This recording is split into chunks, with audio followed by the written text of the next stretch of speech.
Hello दोस्तों, आज हम principle of inheritance and variation का पूरा ऑब्जेक्टिव करने वाले हैं, जो कि बायोलॉजी का एक चैप्टर है क्लास 12 का। पहला क्वेश्चन है, यहाँ पे कॉन्ट्रास्टिंग ट्रेट आपको दिए गए हैं। कॉन्ट्रास्टिंग का क्या मतलब होता है? जैसे कि एक लंबा है तो एक छोटा होगा, एक मोटा है तो एक पतला होगा। लेकिन यहाँ पे हम मेंडल के एक्सपेरिमेंट से उसे रिलेट करेंगे। पायसम सेटिमम यानी पी के प्लांट में, जो कि मेंडल ने स्टडी किए थे। तो आपको इनकरेक्ट पेयर निकालना है। तो देखिए, पहला था स्टेम हाइट यानी तना का हाइट। तो डोमिनेंट में क्या था? टॉल। यानी F1 जनरेशन में जब भी प्लांट को क्रॉस कराया जाता था तो डोमिनेंट में हमेशा टॉल आता था, रिसेसिव में हमेशा डॉर्फ आता था। फिर है कि सीड की शेप, एक थी राउंड, डोमिनेंट में हमेशा राउंड आती थी, रिसेसिव में हमेशा रिंकल आती थी। फिर है पॉड का कलर डोमिनेंट में ग्रीन आता था और रिसेसिव में येलो आता था। तो ये इनकरेक्ट पेयर है। यहाँ पे कर क्या दिया गया है? डोमिनेंट में येलो दिया गया है और रिसेसिव में ग्रीन दिया गया है। दूसरे में आते हैं। दूसरा है कि एंटीरिडियम में आर एक फिनोटिपिकली रेड फ्लावर है, जिसमें कि स्मॉल आर वाइट है और capital R small R pink है। ये एक स्पेशल केस था। तो आपको correct phenotypic ratio F1 generation में निकालना है, जब क्रॉस की आर और आर में प्रोड्यूस किया गया था। तो जब इसका क्रॉस कराया जाएगा तो इसमें क्या हो जाएगा? 2 रेड फ्लावर प्रोड्यूस होंगे और 2 पिंक फ्लावर प्रोड्यूस होंगे। फिर है कि जीनोटाइपिक रेशियो 1:2:1 कब ऑब्टेन होगा? ये तब ऑब्टेन होगा जब ए बी के बीच में क्रॉस होगा। जीनोटाइप रेशियो का मतलब कि जो कि जीन को लेकर रेशियो बताती है, जो कि जीन को लेकर बताती है। और फिनोटाइपिक का मतलब होता है जो फिजिकली तौर पर बताती है। एक कपल को 2 डॉटर हैं, कोई माता पिता है, उसकी 2 बेटियां हैं। तो क्या चांस है कि तीसरा बच्चा भी उसका एक फीमेल होगा? तो अब चांस बचता है 50% तीसरे बच्चे के फीमेल होने के। फिर है कि कौन सा स्टेटमेंट इंडिकेट करता है parallelism in gene and chromosome? Gene और क्रोमोसोम में पैरेललिज्म ये इंक्लूड करता है कि वो पेयर में ऑकर करते हैं। ये स्टेटमेंट तो एक होगा ही, और दूसरा भी देखते हैं। दूसरा है दे सेग्रीगेट ड्यूरिंग गैमेट फॉर्मेशन। क्या वो गैमेट जब फॉर्म करता है तो वो सेग्रीगेट करते हैं? नहीं, वो अलग नहीं होते हैं। तीसरा है कि दे शो लिंकेज। हाँ बिल्कुल, ये लिंकेज शो करते हैं। चौथा है कि इंडिपेंडेंट पेयर सेग्रेगेट इंडिपेंडेंटली। ये स्टेटमेंट रॉन्ग है, तो इसका पहला नंबर हो जाएगा 1 और 3 statement. According to Mendel, nature of the unit factor that control the expression of trait. Mendel के हिसाब से जो फैक्टर्स थे उस समय जीन शब्द का खोज नहीं हुआ था, जीन शब्द का खोज बाद में हुआ। लेकिन मेंडल ने उस समय जो अपने एक्सपेरिमेंट किए उसके हिसाब से उसे फैक्टर नाम दिया, जो कि ट्रेट को, यानी हमारे अंदर जो कैरेक्टर है, कोई कैरेक्टर है जैसे हाइट, वही यहाँ पे ट्रेट है, समझ लीजिए। उसे कौन कंट्रोल, वो कैसा होता है? वो स्टेबल होता है और डिस्क्रीट होता है, यानी उसमें स्टेबिलिटी है और डिस्क्रीट है, यानी अलग अलग है। फिर है कि पायसम सेटिवम में फ्लावर पोजीशन में भी एक्सियल का मतलब जो कि एक्सिस पर होते थे, और टर्मिनल जो कि टर्मिनल पर होते थे। तो ये ऐसा हो सकता है, ये एक एलील है, ये एक एलील है। तो what would be the percentage of offspring with respect to axial flower position? अगर ए और ए के बीच में क्रॉस कर दिया जाए तो क्या आप बता पाएंगे कि जो एक्सियल फ्लावर पोजीशन है उसके ऑफस्प्रिंग कितने आएंगे? तो उसके ऑफस्प्रिंग के चांसेस आने के 50% है। Probability of all possible genotype of offspring in a genetic cross can be obtained with the help of. यानी कितने ऑफस्प्रिंग के कोई जेनेटिक क्रॉस हुआ, उसमें ऑफस्प्रिंग के बच्चे के कितने पॉसिबल जीनोटाइप है, कितने जीन हो सकते हैं, ये हम किस तरीके से निकाल सकते हैं? तो पन्नेट स्क्वायर से निकाल सकते हैं, जिसकी खोज एक बॉटनिस्ट ने, या वैज्ञानिक कह सकते हैं, उन्होंने की थी। उनका नाम भी पन्नेट ही था, अपने नाम पर इन्होंने पन्नेट स्क्वायर का नाम दिया। फिर है कि जब 2 हाइब्रिड RRTT और RRTT को क्रॉस कराते हैं तो फिनोटाइपिक रेशियो ऑफ स्प्रिंग का कितना होगा? ये 1:1:1:1 हो जाएगा। यहाँ पे देखिए, नॉर्मल हेमोग्लोबिन दिखाया जा रहा है जेनेटिक लेवल पर। यह 5:3 terminal will type haemoglobin DNA mRNA normal haemoglobin. देखिए क्या है, सिकल सेल एनीमिया में DNA सीक्वेंस चेंज कर जाता है GAG से GTC में, non transcript strand of haemoglobin.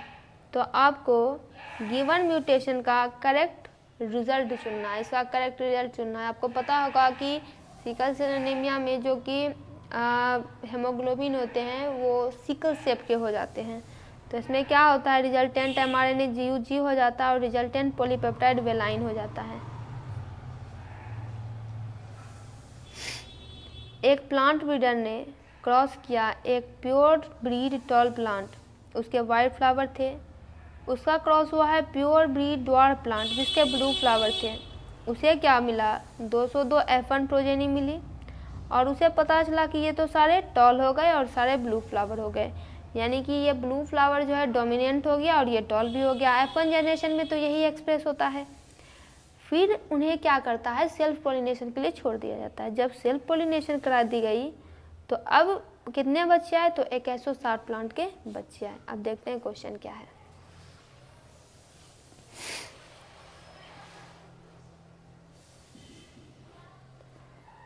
तो approximately how many are likely to be short having blue flower, तो आपको अनुमानतः ये बताना पड़ेगा कि ये कितने छोटे होंगे और इसके ब्लू फ्लावर कितने होंगे। तो ये 135 हो जाएगा। जब आप क्रॉस करेंगे तो आप आसानी से इसे निकाल पाएंगे।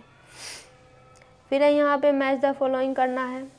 यहाँ पे दिए हुए ये टर्म दिए हुए हैं, ये उनका डिस्क्रिप्शन दिया हुआ है। टर्म डिस्क्रिप्शन देख के आपको बताना है कि कौन क्या है। देखिए पहला है डोमिनेंस। डोमिनेंस का क्या हो जाएगा, in a heterozygous organism only one allele express itself. Heterozygous condition जब होती है, यानी जब दो अलग अलग कंडीशन मौजूद होते हैं ऑर्गेनिज्म, तब ये डोमिनेंस वाला ही हमेशा एक्सप्रेस करेगा। फिर कोडोमिनेंस क्या होता है, कोडोमिनेंस में तो दोनों खुद को एक्सप्रेस करते हैं, both allele express themselves, codominance है। फिर प्लाइट्रोपी। प्लाइट्रोपी में एक सिंगल जीन बहुत सारे कैरेक्टर को इन्फ्लुएंस करता है। आपको एक बात पता होगी कि हमारे लिए, जैसे कि हमारा हाइट है तो हमारे हाइट के लिए एक जीन है, हमारी आंखों का कलर कैसा है उसके लिए एक जीन है, यानी प्रत्येक काम जो भी चल रहा है शरीर में सबको कंट्रोल एक एक जीन कर रहा है। लेकिन प्लाइट्रोपी एक ऐसी कंडीशन है जबकि एक सिंगल जीन ही बहुत सारे कैरेक्टर को इन्फ्लुएंस प्रभावित करने लगता है। और पॉलीजेनिक इनहेरिटेंस क्या होती है, तो बहुत सारे जीन मिलकर एक कैरेक्टर को गवर्न करते हैं, एक कैरेक्टर पर काम करते हैं। तो नंबर 20 का सही ऑप्शन है। फिर एक जीन, एक जीन है जो कि एबीए ब्लड ग्रुप को कंट्रोल करता है। इसके 3 एलील हो जाएंगे, एक IA, IB और I। एक चाइल्ड का ब्लड ग्रुप O है, उसके पिताजी का ब्लड ग्रुप A है, माताजी का ब्लड ग्रुप B है। तो अब बताइए कि उस बच्चे का जो O आया तो उसके genotype of other offspring can be, तो अब उसके और भी भाई बहन होंगे तो उसका जीनोटाइप क्या हो जाएगा, तो उसका जीनोटाइप एक तो ये हो जाएगा IA हो जाएगा, फिर हो जाएगा IB हो जाएगा और तीसरा में और फिर ये IB भी हो जाएगा और II भी हो जाएगा। ये सारे हो सकते हैं, IB, IAI, IBI और IAIB और II। Select the incorrect statement from the following. Incorrect statement को चूज करना है। Linkage in an exception to the principle of independent assortment in heredity, सही है। लिंकेज एक एक्सेप्शन के तौर पर काम करता है जिसकी पूरी खोज TH मॉर्गन ने की थी। गैलेक्टोसीमिया एक इनबॉर्न एरर है मेटाबॉलिज्म का, सही है। अगर किसी पॉपुलेशन की साइज स्मॉल है तो उसमें जेनेटिक ड्रिफ्ट देखी जाएगी, ये भी सही है। बाल्डनेस एक सेक्स लिमिटेड ट्रेट है, ये स्टेटमेंट रॉन्ग है। बाल्डनेस यानी गंजापन। डायहाइब्रिड क्रॉस दिखाया जा रहा है यहाँ डायग्राम में, जो कि ड्रोसोफिला यानी फ्रूट फ्लाई पर किया गया था। देखते हैं क्वेश्चन क्या है। यहाँ पे देखिए पेरेंटल क्रॉस है, सारा क्रॉस यहाँ पे दिया गया है। क्रॉस आप बुक से भी देख सकते हैं। क्वेश्चन को देखते हैं कि कौन सा कंक्लूजन आप इस क्रॉस के बेसिस पे निकाल सकते हैं। जब येलो बॉडीड वाइट आई ड्रोसोफिला फीमेल को हाइब्रिडाइज किया ब्राउन बॉडी रेड आई मेल के साथ, तो और F1 प्रोजेनी, तो F1 प्रोजेनी उसकी आएगी, F1 में बच्चे आएंगे। अब उसे इंटरक्रॉस कर दिया गया F2 जनरेशन के बाद, तो उसे कौन सी कंक्लूजन हमें देखने को मिलेगी, होगा क्या, deviation from 9:3:3:1 ratio because of segregation of gene. ये जो रेशियो है वो डेविएट कर जाएगी, वो बदल जाएगी क्योंकि जीन अलग अलग हो रहे हैं। 16 नंबर है कि एक डाई हाइब्रिड क्रॉस है जो कि मॉर्गन ने किया था। मॉर्गन वही है जिन्होंने लिंकेज पर काम किया था। ये मेट करा रहे हैं parental generation for gene yellow bodied वाई type female Drosophila and wild type male Drosophila given below. यहाँ पे भी ये सारा डायग्राम दिया गया है, आप बुक में से इसका डायग्राम देख लीजिएगा। हम क्वेश्चन पे डायरेक्ट आते हैं।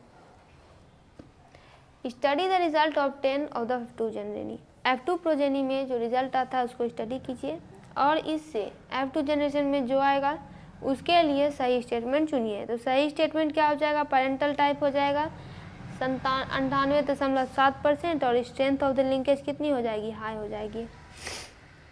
कौन सा एनिमल है जो कि मेल हेट्रोगेमेटी को ऑक्यूपाई करता है, तो पहला तो हो जाएगा फ्रूट फ्लाई और फिर हो जाएगा ह्यूमन। फ्रूट फ्लाई में भी बहुत सारी क्वालिटी थी जिनके कारण टी.एच. मॉर्गन ने फ्रूट फ्लाई को ही चुना था अपने काम के लिए। फिर है कि human rolling of tongue is an autosomal dominant trait. Human जो रोल करते हैं अपने टंग को, ये तो डोमिनेंट ट्रेट आया है उनमें। In family both the parents have the trait of rolling tongue. एक ऐसा परिवार है जिसमें कि माता पिता है, उनको दोनों की आदत है टंग को रोल करने के लिए, लेकिन उनकी जो एक बेटी हुई उसमें ये आदत नहीं है। लेकिन जबकि जो बच्चे हुए, जो लड़के हुए, उनमें तो ये आदत है। तो अब बताइए कि जीनोटाइप क्या होगी, यानी जीन किस प्रकार की होगी उस फैमिली में। तो देखिए मदर की आर हो जाएगी, ये रोलिंग टंग वाला है। फादर की भी आर आ जाएगी और यहाँ पे सन की भी आर आ जाएगी। ये डोमिनेंट वाला आर आ गया इसलिए सन में भी आ गया, लेकिन लड़की में कैपिटल आर वाला आया ही नहीं, इसीलिए लड़की में ये ट्रेट है ही नहीं, ये जीन है ही नहीं कि वो टंग को रोल कर दे। दोनों जो है स्मॉल आर वाला आ गया। यहाँ पे देखिए कैरियोटाइप दिया गया है ह्यूमन बीइंग का। कैरियोटाइप आपको बुक में साफ साफ मिलेगा, यहाँ पे तो आपको ठीक से दिखेगा भी नहीं। आपको बस इस कैरियोटाइप के आधार पे बताना है कि कौन सा कंक्लूजन निकाला जा सकता है। इससे ये कंक्लूजन निकाला जा सकता है कि जो अफेक्टेड इंडिविजुअल है वो फीमेल है और उसे डाउन सिंड्रोम है। डाउन सिंड्रोम कब हो जाता है, जब जीन की जब सेक्स क्रोमोसोम की कमी हो जाती है। अब यहाँ पे कैरियोटाइप ह्यूमन फीटस का दिया गया है। Obtain for screening to find any probable genetic disorder, यानी कभी जो शक हो गया होगा किसी पेरेंट को कि उनका जो फीटस है, उनके गर्भ में जो बच्चा है जो कि फीटस स्टेज में ही है, उसमें कोई जेनेटिक डिसऑर्डर है, उसी को जांचने के लिए उसे स्क्रीनिंग की होगी उसकी, और उसी का ये कैरियोटाइप है, देखने के लिए कि क्या कहीं इसमें कोई जेनेटिक डिसऑर्डर 1 2 3 4 5 है तो नहीं। तो इस कैरियोटाइप के हिसाब से क्रोमोसोमल डिसऑर्डर जो कि अनबॉर्न फीटस में डिटेक्ट हुआ, और ऐसे क्या क्या सिम्टम है जिससे कि चाइल्ड सफ़र कर सकता है। तो यहाँ पे देखिए, यहाँ तक तो है, लेकिन यहाँ पे देखिए एक्स और वाई में कुछ नहीं, एक्स में तो है और वाई यहाँ पे खाली है। तो ये जो है टर्नर सिंड्रोम का लक्षण है, जिसके कारण की स्टेराइल ओवरी हो जाएगी, उसके ओवरी जो है स्टेराइल हो जाएंगे और वो शॉर्ट स्टेटर की हो जाएगी, उसके पोस्चर जो है शॉर्ट स्टेटर के होंगे। अब ये मेल है फीमेल है अभी तो पता है नहीं, लेकिन यहाँ पे ओवरी लिखा हुआ है तो साफ है कि ये जो फीटस है ये फीमेल का ही है। फिर है कि correct set of statement from the following, इससे हमें करेक्ट सेट ऑफ स्टेटमेंट निकालना है। देखते हैं एक करके।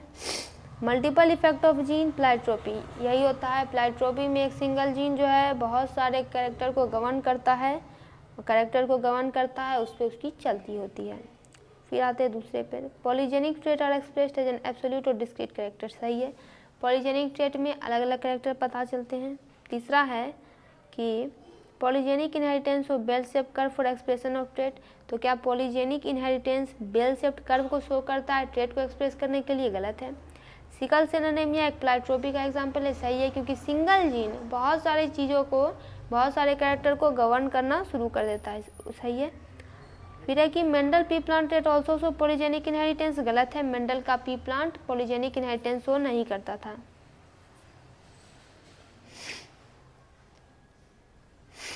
फिर आपको मैच करना है, देखिए करेक्ट स्टेटमेंट जो दिया गया। फिनाइल केटोन्यूरिया क्या होता है, तो ये एक ऑटोसोमल रिसेसिव ट्रेट है। थैलेसीमिया क्या होता है, ये डिलीशन है। पॉलीप्लॉइडी क्या होती है, तो फेलियर ऑफ साइटोकाइनेज एट टेलोफेज, इस फेज में साइटोकाइनेसिस की फेलियर हो जाती है। फिर सिकल सेल एनीमिया क्या है, बेस पेयर सब्स्टिट्यूशन, इसमें जो बेस पेयर है वो सब्स्टिट्यूट हो जाते हैं। यानी उनका स्थान जो है बदल जाता है। दोस्तों इसका पूरा ऑब्जेक्टिव कंप्लीट हुआ।